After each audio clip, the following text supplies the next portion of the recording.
మగాళ్ళు బాధపడకండి, అందరిలాగే మగవాళ్ల కోసము ఒక రోజు. పూర్తి వివరాలకు చదవండి రేపటి సాక్షి హైదరాబాద్ ఎడిషన్. మహాయుద్ధం ఉత్కంఠ రేకెత్తిస్తోంది. అసెంబ్లీ ఎన్నికలు దగ్గర పడే కొద్దీ ప్రధాన పార్టీల్లో గెలుపు ధీమా కనిపిస్తోంది. ఈ నెల 20న అసెంబ్లీ ఎన్నికలు జరగ్గా 23నే ఫలితాలు వెలువడనున్నాయి. ఇక గెలిపే లక్ష్యంగా ప్రధాన పార్టీలు కూటములుగా బరిలోకి దిగాయి. ఓటర్ను తమ వైపుకు తిప్పుకునేందుకు అన్ని ప్రయత్నాలు చేస్తున్నాయి. అసెంబ్లీ ఎన్నికల ఫలితాలపై మహారాష్ట్రతో పాటుగా యావత్ దేశం ఎదురు చూస్తూ ఉంది. ప్రస్తుతం మహారాష్ట్ర ఓటర్లు ఏ పార్టీ వైపు మొగ్గు చూపుతున్నారో సాక్షి గ్రౌండ్ రిపోర్ట్ ద్వారా తెలుసుకుందాం. మహారాష్ట్ర రాజకీయాలు ఇప్పుడు ఉత్కంఠగా మారాయి. అయితే ఆ ఉత్కంఠ కేవలం మహారాష్ట్రకు మాత్రమే పరిమితం కాలేదు, మొత్తం యావత్ దేశం దృష్టిని ఆకర్షిస్తుంది.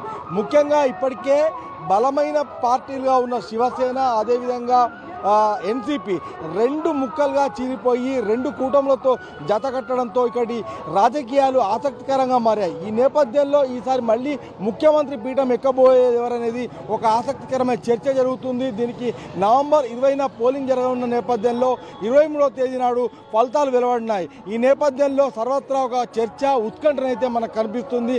అదేంటో మొత్తంగా మీకు సాక్షి టీవీ అందించే ప్రయత్నం చేస్తుంది. మహారాష్ట్ర అసెంబ్లీ ఎన్నికల్లో తెలుగు మాట్లాడే ప్రజల ఓట్లు కీలకం కానున్నాయి. తెలుగు వారి ఓట్లను కైవసం చేసుకునేందుకు తెలంగాణ, ఏపీ రాష్ట్రాల నుంచి ఆయా పార్టీల రాజకీయ నాయకులు ఎన్నికల ప్రచారంలో పాల్గొన్నారు.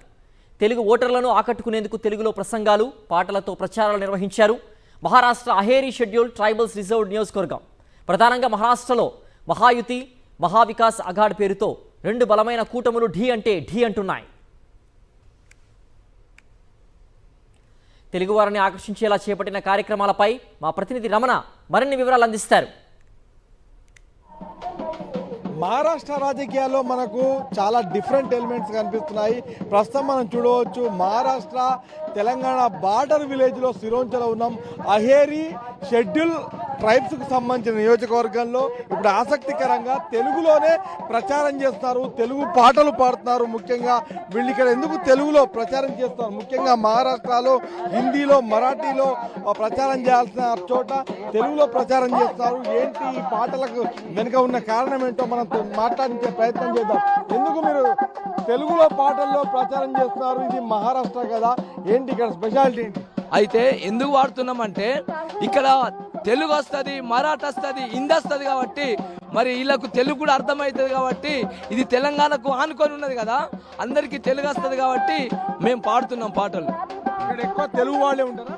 ఇక్కడ తెలుగు వాళ్ళంటే తెలుగు వాళ్ళకు సంబంధాలు ఉన్నాయి బాగా. తెలంగాణకు ఇక్కడ తెలుగు వాళ్ళకు సంబంధాలు, ఇక్కడ మరాఠీ, ఇక్కడ ఇది మహారాష్ట్రకు సంబంధాలు ఉన్నాయి కాబట్టి వాళ్ళ తెలుగు అర్థమవుతుంది కాబట్టి మా తెలుగులలో పాట పాడుతున్నాం. మీరు ఇప్పుడు ఏ పార్టీ తరఫున ప్రచారం చేస్తున్నారు? మేము తూట్కొమ్ము గుర్తు, తుతారి గుర్తు, దాన్ని మరాఠీలో తుతారి అంటారు, భాగ్యక్కకు, అదిగో భాగ్యక్క కోసం మేము తెలంగాణ నుంచి ఇక్కడికి వచ్చినాం. ఇది ముఖ్యంగా ఇక్కడ వీళ్ళు కళాకారులు చెప్తున్న విషయము. వీళ్ళంతా కూడా ఇప్పటికే పెద్ద ఎత్తున మహారాష్ట్రలో ప్రచారం చేస్తారు. ఒకవైపు మహాయుతి, మరొక వైపు మహా వికాస్ అఘడ్, ఈ రెండు కూడా డి అంటే డి అనే పరిస్థితిలో ఉన్నాయి. మరొక వైపు బలమైన ఇండిపెండెంట్ కూడా ఈ అహేరీ నియోజకవర్గం నుంచి బరిలో నిలిచిన నేపథ్యంలో మొత్తంగా మనకి ఇక్కడ వీళ్ళు తెలుగులో ప్రచారం చేస్తున్న ఈ శైలి మాత్రం మనం ఆకట్టుకుంటుంది. మహారాష్ట్రలో రెండు ప్రధాన కూటముల మధ్య ఎన్నికలు జరగబోతున్నాయి. మహావికాస్ అఘాడీ, మహాయుతి కూటమికి మధ్య ఎన్నికల పోరు జరగనుంది.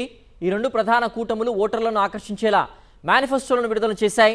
ఉచిత పథకాలతో ప్రజల్ని ఆకట్టుకునే ప్రయత్నం చేస్తున్నాయి. ఇక్కడ బలంగా కనిపించే రెండు ప్రధాన పార్టీలైన శివసేన, ఎన్సీపీ రెండుగా చీలిపోయి రెండు కూటముల్లో ఉండడంతో ఈసారి గెలుపు గుర్రం ఎవరు కాబోతున్నారనే చర్చకు తెరలేపింది. ఈ క్రమంలో మహారాష్ట్ర రాజకీయ ముఖచిత్రంలో మళ్ళీ ముఖ్యమంత్రి పీఠం ఎక్కబోతోంది ఎవరు? ఏ కూటమి విజయం సాధించబోతోంది? సాక్షి టీవీ ఎక్స్క్లూజివ్గా మీ కళ్ళకు కట్టే ప్రయత్నం ఇది. అహేరీ నియోజకవర్గంలోని సిరివంచలో ప్రస్తుతం మనం ఉన్నాము. ఈ సిరివంచలో మొత్తంగా అభివృద్ధి ఏ విధంగా ఉంది, ఏ పార్టీలకు సంబంధించి ప్రచార శైలి ఏ విధంగా ఉంది, ట్రెండ్స్ ఏ విధంగా ఉన్నాయో మనం ఒకసారి మాట్లాడించే ప్రయత్నం చేద్దాం. మనం ఇక్కడ సిరివంచలో ఒక చౌరస్తా వద్ద ఉన్నాం. చెప్పండి, ముఖ్యంగా ఇప్పుడు ఎట్లా ఉంది ట్రెండ్స్, ఏ పార్టీలకు బలమైన అభ్యర్థులు ఉన్నారు, ముఖ్యంగా ఎట్లా ఉంది పోటీ?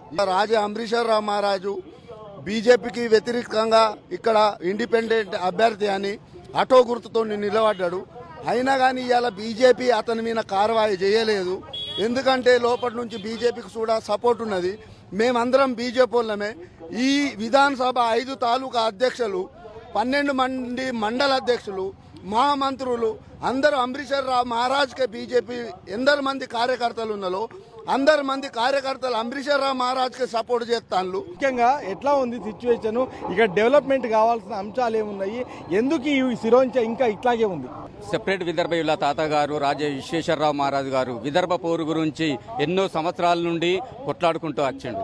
తర్వాత ఆ టైం లోపల రాజా సత్యవాన్ రావు మహారాజు గారు సుగా నిలబడి ఆయన ఇంతకుముందు పోటీ చేసి ఈ రాజ్యం నుంచి విదర్భ రాజ్యం నుంచి ఈ మనకు సెపరేట్గా మహారాష్ట్ర నుంచి విదర్భని అల్లగ చేయాలి, ఏ విధంగానైతే ఆంధ్ర నుంచి తెలంగాణ అని సెపరేట్ చేసిండ్రో అంతకన్నా ముందు సంధిసుగా మన ఈ పోరాటం జరుగుకుంటూ వచ్చింది. కానీ మహారాష్ట్ర నుంచి ఇప్పటిదాకా విదర్భని సెపరేట్ చేయలేదు. కానీ వీళ్ళ తండ్రుల కాడికెళ్ళి ఈ మహారాష్ట్ర నుంచి విదర్భ పోరాటం చేసుకుంటూనే అప్పుడు వచ్చిండ్రు. కానీ నడమ మోడీ సర్కార్ వచ్చినప్పుడు ఈయన వాళ్ళతోని సంబంధిత అయ్యి ఈ అంబరీషర్ రావు మహారాజ్ గారు 2014 లోపల నిలబడి గెలిచి ఎన్నో అభివృద్ధి పనులు ఆయన చేసుకుంటా ఈ తాలూకాకు అభివృద్ధి పనులు చాలా చేసిండ్రు. హాస్పిటల్ కానీ రోడ్లు కానీ ఇవాళ సిరోంచ బస్ స్టాండ్ ఇన్ని సంవత్సరాలైనా కానీ గతి లేకు. కానీ రాజే అంబరీషర్ రావు మహారాజ్ 2014లో ఎప్పుడైతే వచ్చిండో అప్పుడు ఇక్కడి బస్ స్టాండు, ఆలాపల్లి బస్ స్టాండు, అట్లా పెద్ద రుగ్ణాలయ హాస్పిటల్స్, రోడ్లు, ఏకలవ్య మోడల్ స్కూల్స్, ఇటువంటి ఎన్నో ప్రగతి పనులు రాజే అంబరీషర్ రావు మహారాజ్ గారు చేసిండ్రు.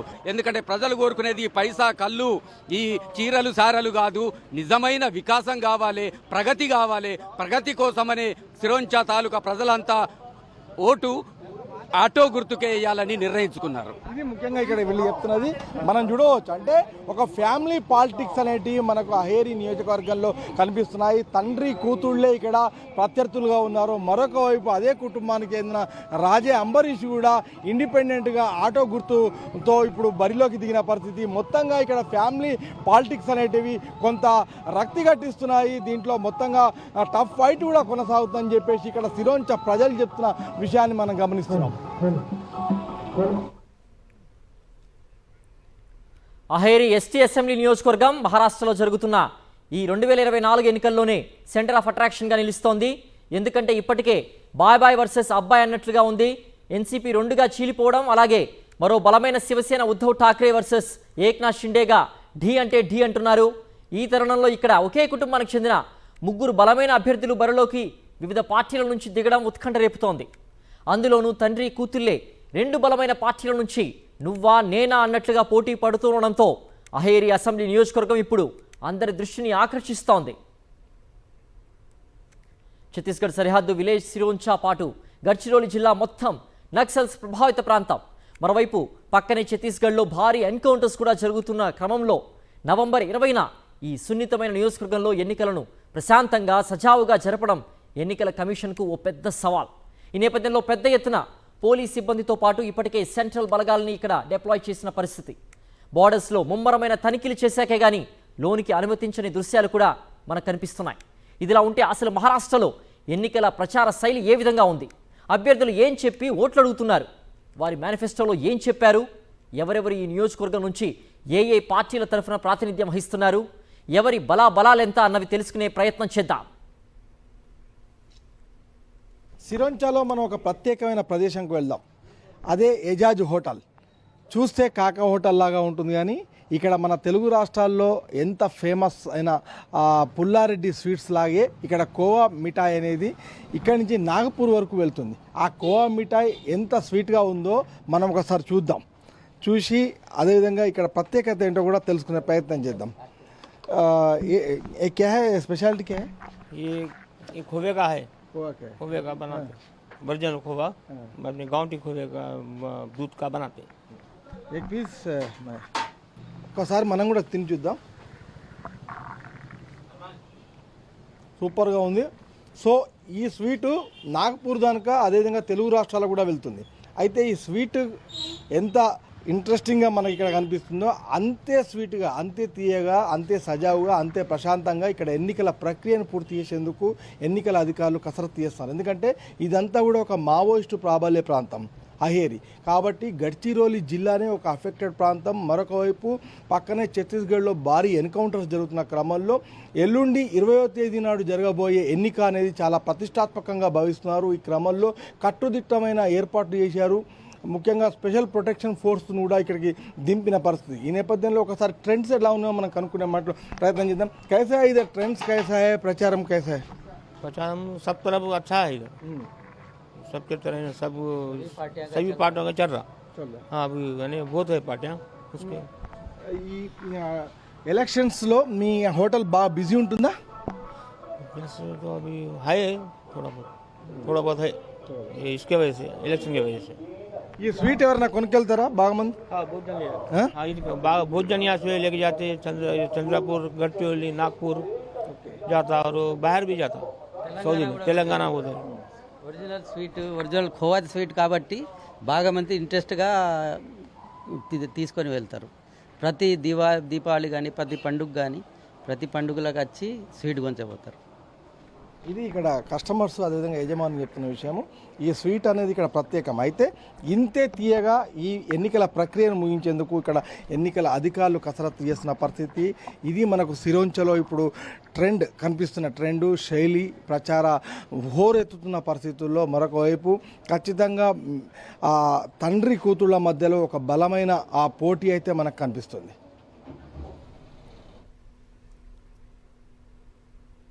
ఎన్నికల సమయంలో అధికార పార్టీ కంటే ప్రతిపక్ష పార్టీలకు కాస్త సానుభూతి ఓట్ల ప్రభావం ఉంటుంది. ఆ ఓట్లు మహావికాస్ అఘాడీ కూటమికి ప్లస్ అయ్యే అవకాశం ఉంది. మహారాష్ట్రలోని సిరోంచాలో గత 5 ఏళ్ల బీజేపీ పాలనపై తెలుగు ఓటర్లు తమ అభిప్రాయం వ్యక్తపరుస్తున్నారు. ప్రస్తుతం వారి మాటల్లోనే తెలుసుకుందాం. సిరోంచకు సంబంధించి ఒక 2 మహిళలు ఉన్నారు. అసలు ఇక్కడ వాళ్ళకు సంబంధించిన మౌలిక సదుపాయాలు కావచ్చు, ఇతర విషయాలు కావచ్చు, వాళ్ళు ఏమనుకుంటున్నారో ఒకసారి మనం మాట్లాడించే ప్రయత్నం చేద్దాం. అమ్మ, మీకు ఇక్కడ ఎట్లా ఉంది? ఎలక్షన్ వచ్చింది కదా, మీకు ఏమైనా బాగుందా? మాకేం బాగున్నదంటే మాకేం సలవతి లేదు. మా ఇండ్లకు ఆనకాలం ఆన కొట్టిందంటే ఇంత మంచి అర్థస్తుంది.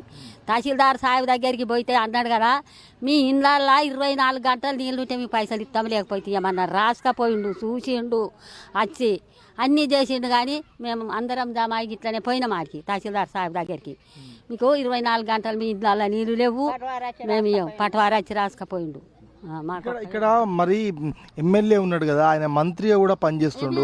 ఆయన ఎమ్మెల్యే ఎప్పుడు మోపు కాలేదు మాకు, మేము పోలేదు ఎమ్మెల్యే దగ్గరికి. ఒకసారి పోయినాం, పోతే మా దొరుకుతాయి పో అమ్మ, దొరుకుతాయి పో అని అన్నాడు. అమ్మ, ఇప్పుడు ఇంకా మీకు ఇంకేం కావాలని కోరుకుంటుండ్రు? ఇప్పుడు ఎలక్షన్స్ వస్తున్నాయి కదా, అందరూ వస్తున్నారు ఓట్ల కోసం, ఏం కావాలని కోరుకుంటుండ్రు? ఇక అర్థం చేసినది కొత్తలు కావాలి, మాకు కొత్తలు దొరకాలి. మాకు రాసుకపోయింది కదా పటవారాకి, రాసుకపోయినది మాకు కొత్తలు కావాలి. దేనికి పింఛన్కా? ఈ మన అర్థం చేసిన బోలు అన్ని బట్టలు బిట్టలు అన్ని కొట్టుకొని పోయినాయి. మా ఏం సామాన్ లేకుండా బియ్యం బత్తల అన్ని. ఇది ఇక్కడ వీళ్ళు పెద్ద మనుషులు చెప్తున్న విషయం మనం విన్నాము.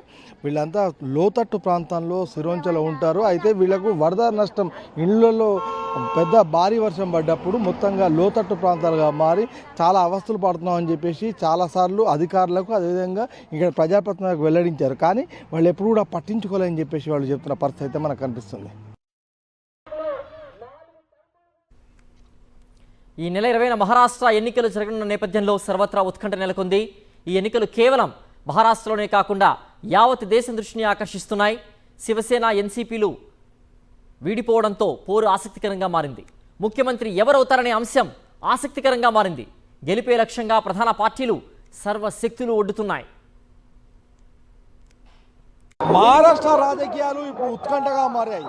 అయితే ఆ ఉత్కంఠ కేవలం మహారాష్ట్రకు మాత్రమే పరిమితం కాలేదు, మొత్తం యావత్ దేశం దృష్టిని ఆకర్షిస్తుంది.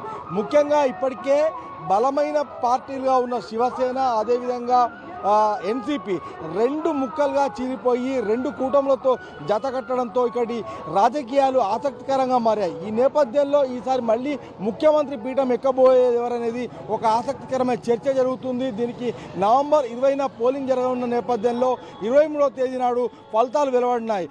ఇక్కడ ఇప్పుడు 40 సంవత్సరాల సంది షెడ్యూల్ ట్రైబ్ సీట్ కాబట్టి, రిజర్వేషన్ కాబట్టి ఈ ఐరీ విధానసభలో వాళ్ళకే ఇక్కడ నిలబడే ఛాన్స్ ఉన్నది. ఆర్ ఇక్కడ ఏమిటంటే ఇక్కడ ఏదైతే రాజ్ పరివార్ ఉన్నదో ఏది మన ఐరీ స్టేట్ రాజ్ పరివార్ వాళ్ళది కొంచెంత ఇది ఉంటుంది, వర్చస్సు ఉంటుంది అన్నట్టు. వాళ్ళకు ఓట్ బ్యాంక్ ఉన్నది. వాళ్ళ దాంట్లోనే ఇప్పుడు మన మన మహారాజ్ ఆయన మన వాళ్ళ కాక ధర్మరాబా ఆత్రం బిడ్డ భాగ్యశ్రీ ఆత్రం, ఈ ముగ్గురికైతే ట్రయాంగులర్ ఫైట్ అయితేనే ఉన్నది. ఇక్కడ లోగులు కావాల్సింది ఏంటిది?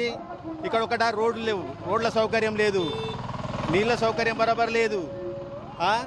ఇప్పుడు 10 సంవత్సరాల సంది ఐరీ సిరోంచ రోడ్ కాలేదు వరకు. ఆ మంత్రి ఉన్నప్పుడు ఇప్పుడు మా కూటమిలో అది గడియారానికి గుర్తుకు పోయింది. గడియారం గుర్తుకు పోయిన తర్వాత కూడా రాజా అంబరీషర్ రావు మహారాజు బీజేపీకి వ్యతిరేకంగా ఇక్కడ ఇండిపెండెంట్ అభ్యర్థి అని ఆటో గుర్తుతో నిలబడ్డాడు. అయినా కానీ ఇవాళ బీజేపీ అతని మీద కార్యవాయి చేయలేదు. ఎందుకంటే లోపటి నుంచి బీజేపీకి కూడా సపోర్ట్ ఉన్నది. మేమందరం బీజేపీ వాళ్ళమే. ఈ విధానసభ 5 తాలూకా అధ్యక్షులు, 12 మంది మండల అధ్యక్షులు, మహామంత్రులు అందరూ అంబరీషర్ రావు మహారాజ్కే బీజేపీ ఎందరు మంది కార్యకర్తలు ఉన్నారో అందరు మంది కార్యకర్తలు అంబరీషర్ రావు మహారాజ్కి సపోర్ట్ చేస్తాను. మనం చూడవచ్చు, అంటే ఒక ఫ్యామిలీ పాలిటిక్స్ అనేటివి మనకు అహేరి నియోజకవర్గంలో కనిపిస్తున్నాయి. తండ్రి కూతుళ్లే ఇక్కడ ప్రత్యర్థులుగా ఉన్నారు. మరొక వైపు అదే కుటుంబానికి చెందిన రాజే అంబరీష్ కూడా ఇండిపెండెంట్గా ఆటో గుర్తుతో ఇప్పుడు బరిలోకి దిగిన పరిస్థితి. మొత్తంగా ఇక్కడ ఫ్యామిలీ పాలిటిక్స్ అనేటివి కొంత రక్తి కట్టిస్తున్నాయి. దీంట్లో మొత్తంగా టఫ్ ఫైట్ కూడా కొనసాగుతుందని చెప్పేసి ఇక్కడ సిరోంచ ప్రజలు చెప్తున్న విషయాన్ని మనం గమనిస్తున్నాం. మహారాష్ట్రలో ప్రధాన పార్టీలు యువత నిరుద్యోగుల కోసం అనేక తాయిలాలు ప్రకటిస్తున్నాయి. నిరుద్యోగ భృతి ఇస్తామని బీజేపీ హామీ ఇస్తుండగా ఉద్యోగాలు భర్తీ చేస్తామని కాంగ్రెస్ నేతలు చెప్తున్నారు. కానీ తమకు డబ్బు అవసరం లేదని, ఉద్యోగ ఉపాధి అవకాశాలు కల్పించాలని స్థానిక యువత అభిప్రాయపడుతున్నారు. గతంలో అనేక పార్టీలు హామీలు ఇచ్చి విస్మరించాయని మండిపడుతున్నారు. మహారాష్ట్ర రాజకీయాలు ఎంత రసవత్తరంగా సాగుతున్నాయో మేనిఫెస్టోస్ కూడా మనకు అంతే రసకందాయంగా కనిపిస్తున్నాయి. ఈ క్రమంలో ఇరు పార్టీలు పోటీపడి మేనిఫెస్టోలను రిలీజ్ చేశాయి. ముఖ్యంగా యువత నిరుద్యోగులకు భృతి ఇస్తామని చెప్పేసి 2 పార్టీలు కూడా ప్రకటించాయి. ముఖ్యంగా బీజేపీ నెలకు 10,000 రూపాయలు చొప్పున ఇస్తామని చెప్తున్నారు. అయితే ఇక్కడ ప్రస్తుతం మనం సిరోంచలో క్రికెట్ ఆడే ఒక గ్రౌండ్లో ఉన్నాం. ఇక్కడ క్రికెట్ ఆడుతూ ఉన్న యువకులతో ఒకసారి మనం మాట్లాడి చెప్పేద్దాం చేద్దాం. ఎట్లా ఉంది ఇప్పుడు 10,000 రూపాయలు ఇస్తామని అంటున్నారు కదా, దీన్ని మీరు ఎట్లా చూస్తారు? ఒక యువత 10,000 రూపాయలు అంటే మాకు డబ్బులు అవసరం లేదు, మాకు జాబ్స్ కావాలి. ఎట్లా అంటే మేము స్టడీ చేసి ఉన్నాం, జాబ్స్ లేవు, ఏమి లేవు. వాళ్ళు వస్తున్నారు పోతున్నారు, లాస్ట్ ఇయర్ వస్తారు, 4 ఇయర్స్ మాత్రం పని చేయాలి. అందుకని మాకు డబ్బులు అవసరం, మాకు జాబ్ కావాలి, జాబ్ గురించి వెయిట్ చేస్తున్నాం అంతే. అంటే ఇప్పుడు కాంగ్రెస్ పార్టీ తన మేనిఫెస్టోలో దాదాపు 25 లక్షల జాబ్లను జనరేట్ చేస్తాం, కొత్త జాబులు ఇస్తామని చెప్తోంది. దాన్ని ఎట్లా కొనిస్తారు? अभी वो आने वाला वक्त ही बताएंगे. अभी अपन बोल नहीं सकते कि जब तक कोई उम्मीदवार खड़े नहीं होगा तब तक अपन बोल नहीं सकते. ఇది ఇక్కడ వీళ్ళంతా హామీలు ఇవ్వడం వరకే పరిమితం అవుతున్నారు తప్ప వాళ్ళు దాన్ని అమలు పరచలేరు. కాబట్టి ఒకసారి ఇంకా కొంతమందితో మాట్లాడించే ప్రయత్నం చేయండి. చెప్పండి, ముఖ్యంగా ఎట్లా ఉంటుంది, దీన్ని ఎట్లా చూడవచ్చు? యువతగా మీరు ఏం చూస్తారు? యువతగా అంటే అట్లేం లేదు, ఏది గెలిచినా మేము చూస్తాను. ఇప్పుడు మాకైతే మేము ఇప్పుడు చూడు మా వికాస్ ఆఘాడి ఉన్నది, ఇక్కడ మా యువతి ఉన్నది. ఇప్పుడు మేము ఇక్కడ ఇంతకన్నా ముందు మా యువతి చూసినాం, చేసిళ్ళు వాళ్ళు కూడా కొంతవరకు చేసిర్రు. కానీ మెయిన్ ముద్ద ఏమంటే ఇక్కడ సిరోంచల లేదు, మహారాష్ట్రలో మేము బేరోజ్గారీ బాగా అయింది. ఇప్పుడు ఈయన డిగ్రీ అయింది, కొందరు అంటే ఉన్నారు అన్నాడు. మ్యాక్సిమం మంది డిగ్రీ అయ్యిళ్ళు, పిహెచ్డి చేసిన వాళ్ళు ఉన్నారు, వాళ్ళకి జాబ్స్ లేవు. అంటే ఇట్లానే ఖాళీ పీలి ఉన్నారు అన్నట్టు. ఇప్పుడు ఇక్కడ సూర్యాగఢ్ కూడా ఉన్నది. ఇప్పుడు సూర్యాగఢ్ కాడ కూడా మనోళ్ళకి ఇస్తే బెటర్ అనిపిస్తుంది అన్నట్టు. మనోళ్ళకి ఇస్తే జాబ్స్ లేకున్నా కానీ ఏదైనా పని ఇచ్చినా కానీ దగ్గర అంటే బెటర్ ఉంటుంది అన్నట్టు. ట్రై చేస్తారు వాళ్ళు కూడా, అట్లానే ఏం లేదు. ఇది ముఖ్యంగా ఇక్కడ యువత చెప్తున్న విషయం మనం గమనించాము.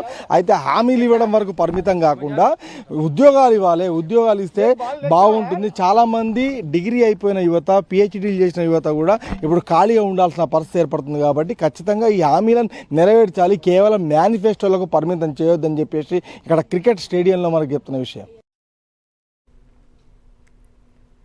మహారాష్ట్రలోని అహేరి నియోజకవర్గంలో విలక్షణ రాజకీయాలు సాగుతున్నాయి. ఇక్కడ తండ్రి కూతుళ్లు ఎన్నికల బరిలోకి దిగగా మరోవైపు మామ కోసం కోడలు ఇంటింటి ప్రచారం నిర్వహిస్తున్నారు. ఓటర్ల నుంచి విశేష స్పందన లభిస్తోందని ఆమె చెప్తున్నారు. అభివృద్ధి కార్యక్రమాలు చేపట్టేందుకు కట్టుబడి ఉన్నామని చెప్తున్నారు. విద్య, వైద్యం, రహదారుల సౌకర్యాలు కల్పిస్తామని అంటున్నారు. అహేరి నియోజకవర్గంలో మనకు చాలా ప్రత్యేకమైన రాజకీయాలు కనిపిస్తున్నాయి. తండ్రి కూతుళ్ళు బరిలో దిగారు. మరొక వైపు కోడలు మామ కోసం ఇప్పుడు ప్రచారంలోకి దిగారు. డాక్టర్ మితాలి మనతో పాటున్నారు. అసలు అహేరి రాజకీయాలు ట్రెండ్ శైలి ఏ విధంగా ఉందో మనం ఒకసారి మాట్లాడించే ప్రయత్నం చేద్దాం. मदद तो सर अच्छी है अभी सभी लोग, क्योंकि विकास काम के बारे में बातचीत हो रही है। तो हमारे दाऊजी ने बोले तो धर्मराव बाबा आतराम, इन्होंने विकास किया है इस एरिया में। और आगे अगर 5 साल में हमारे दाऊजी तो आना ही है, अगर आते हैं तो और इससे ज़्यादा विकास काम, और सबसे ज़्यादा उनका इस बार में जो मेन मोटो है कि अपने इस एरिया में उच्च शिक्षण और अच्छा स्वास्थ्य, जिसके लिए हम लोग कोशिश कर रहे हैं निरंतर। और इसी को लेके जैसे मेडिकल कॉलेज का भी हमारा मंजूरी हो गया है गढ़चिरौली में, और वो अगले इससे चालू भी हो जाएगा। और उससे और विकास काम के लिए जो भी हमारे दाऊजी धर्मराव बाबा ये बिल्कुल रेडी है अभी करने के लिए। मगर आप ऐसा बोल रहा, मगर हम आने से ये रोड्स ये थोड़ा पूरा ज़्यादा अच्छा नहीं है। बिल्कुल कल नितिन गडकरी सर जो अपने बीजेपी के परिवहन हमारे यहाँ के जो मिनिस्टर है, तो उनका एक रैली हुआ, उनका एक सभा हुआ। उस सभा में उन्होंने बताया है कि हमारे बाबा ने जो पाठ पुरावा किया है, तो उस पाठ पुरावा में उनको 1000 कोटी की उन्होंने मदद घोषणा कर दी है। और जो इस सिरोंचा टू आष्टी एरिया का आप अभी देख लीजिए कि कुछ फॉरेस्ट वगैरह और कुछ जो परमिशंस अपने को चाहिए, उस परमिशन के हिसाब से अपना कोरोना का 3 साल और बाकी में 1 साल में अपना मुझे सत्ता ही था नहीं, लेकिन उसके हिसाब से आने के बाद में हमारे जो दाऊजी है, उन्होंने पहली प्रायोरिटी पे ये काम किया है।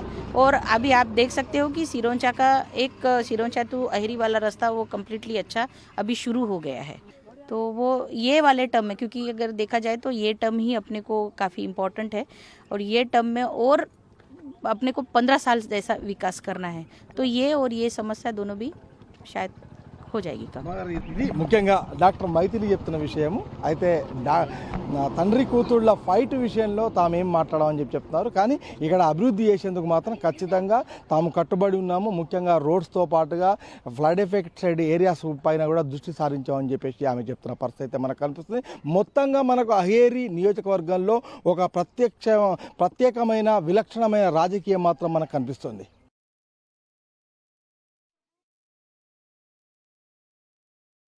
ముఖ్యంగా బాబాయ్ శరద్ పవార్, అదేవిధంగా అబ్బాయి అజిత్ పవార్ మధ్యలో 2గా చీలిపోయిన ఎన్సీపీ రసకందాయమైన దృశ్యాన్ని మనకు చూపెడుతుంటే, మరొక వైపు శివసేన కూడా 2గా విడిపోయి ఏక్నాథ్ షిండే వర్సెస్ ఉద్ధవ్ ఠాక్రే ఫైట్ కనిపిస్తుంది. ఇంకొక వైపు బీజేపీ వర్సెస్ కాంగ్రెస్ కూడా డి అంటున్న ఈ ఎన్నికలు ఇప్పుడు మహారాష్ట్రలో ప్రతిష్టాత్మకంగా మారాయి. మరొక వైపు స్థానికంగా అహేరి నియోజకవర్గంలో కూడా తండ్రి మంత్రిగా ఉన్న ధరంరావు బాబా వర్సెస్ కూతురు భాగ్యశ్రీ మధ్యలో పోటాపోటీ నెలకొంది. మొత్తంగా ఈసారి ముఖ్యమంత్రిగా ఎవరు పీఠం ఎక్కబోతున్నారు, మహారాష్ట్ర ఎన్నికలు పూర్తిగా ఉత్కంఠగా మారిన నేపథ్యంలో గెలుపు గుర్రాలు ఎవరనే ఆసక్తి సర్వత్రా నెలకొంది. కెమెరా పర్సన్ సతీష్తో రమణ, సాక్షి టీవీ, మహారాష్ట్ర నుంచి.